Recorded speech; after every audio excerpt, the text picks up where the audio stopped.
So muscles of hind limb of goat. So first is lateral aspect. We can see tensor fascial aorta. This is the fascia of tensor fascial aorta muscle.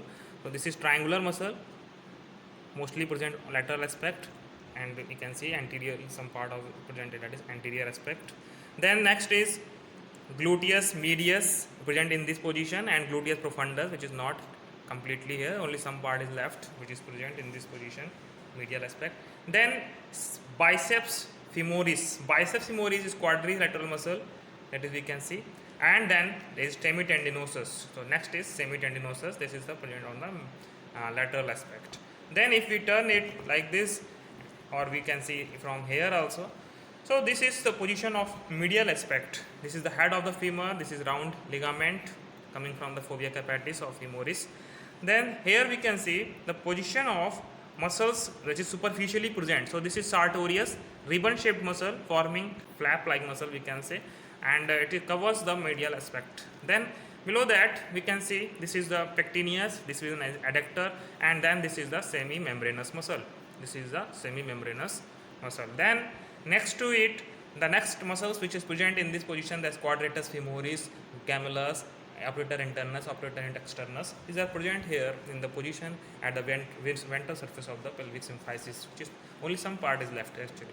Next is muscles of lateral, anterolateral aspect, that is extensor muscles. So here we can see the muscle which is present mostly, which is tendinous in case of horse, but here it is fibrous or muscular in nature, that is peroneus tertius. Then tibialis anticus. So this one is tibialis anticus muscle. This one is tibialis anticus. Then long distal extensor. Here we are having long distal extensor muscle.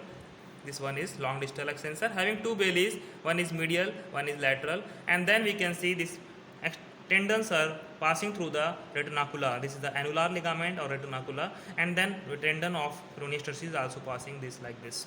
Then this is the peroneus longus muscle, and then this is the lateral distal extensor muscle.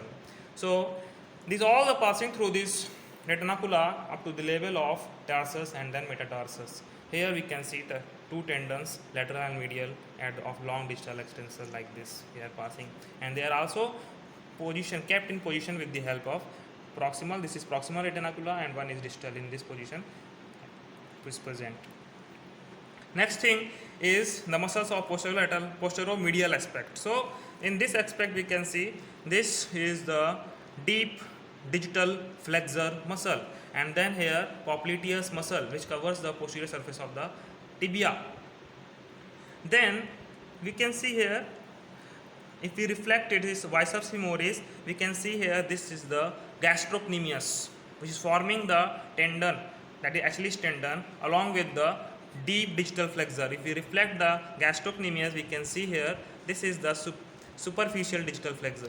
This one, this is superficial digital flexor, this is gastrocnemius, this is deep digital flexor. This superficial digital flexor and gastrocnemius forming the calcanean tendon, and or we can say Achilles tendon. Here this is the bursal sheath. This is the bursal sheath. We can say shiny appearance of the this calcanean tendon or point of hawk.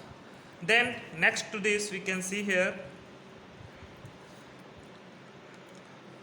this gastrocnemius is having two head. One is medial and one is lateral. So medial aspect, this is medial head.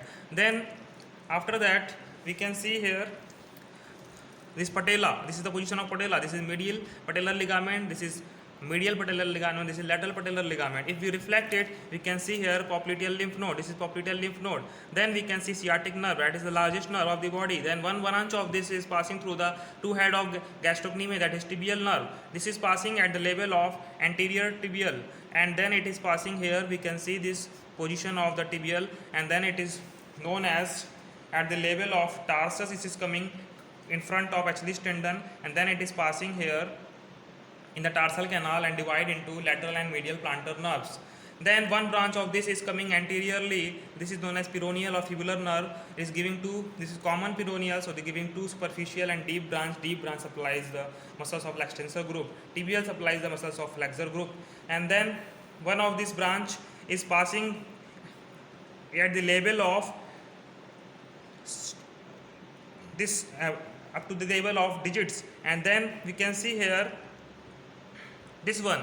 This one is the artery. This one is the artery. This is passing in the gastrocnemius region. So this is the femoral artery. Then it passes up to the proximal end of tibia, is known as popliteal artery. Then it is passing in the region of proximal end of the metatarsal, known as dorsal pedal artery. Then it is dorsal metatarsal artery, and then dorsal common digital arteries, and then medial and lateral aspect, it divides and supplies the digits.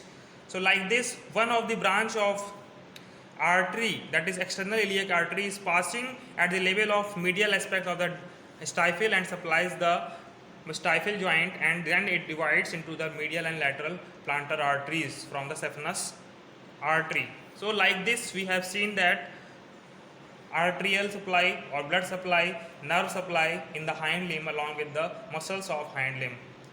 So this is all about the muscles and about the muscles, blood and nerve of hind limb of goat.